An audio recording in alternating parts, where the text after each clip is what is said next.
Сәлем балақай, бүгін біз сендермен бірге алыстағы үлкен ел Америка құрама штаттарына саяхаттаймыз. Бұл ел солтүстік Америка құрлығында орналасқан. Жалпы Американың туында 50 жұлдыз, 13 жолақ бар. 50 жұлдыз 50 штатты білдірсе, ал 13 жолақ алғашқы 13 отар елді білдіреді.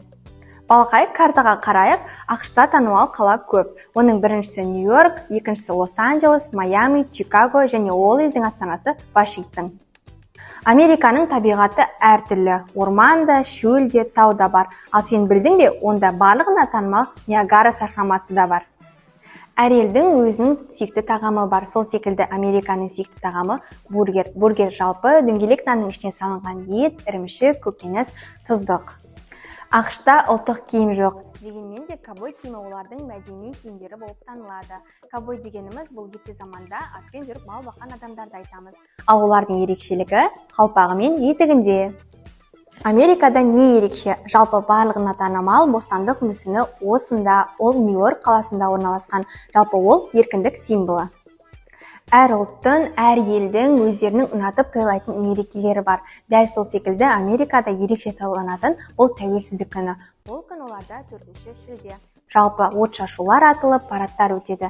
Тағы бір ерекше мереке алғыс айту күні. Ал бұл мерекенің ерекшелігі отбасының барлығы жиналып, күрке тауық пісіріп, бір-біріне алғыс айтып өткізеді екен.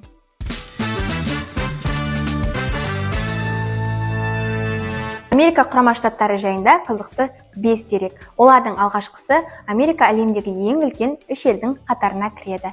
Келесісі, жалпы көптеген адамдар Американың астанасы Нью-Йорк деп ойлайды екен. Олай емес, Вашингтон. Ал үшіншісі, жалпы америкалықтар балмұздақ жегенді қатты жақсы көреді. Төртіншісі, балалар өздерінің сүйіп көретін қызықты мультфильмдер осы елден шыққан. Ал келесі ең қызықты дерегіміз, ақш-та 3 миллионнан астам көл бар екен.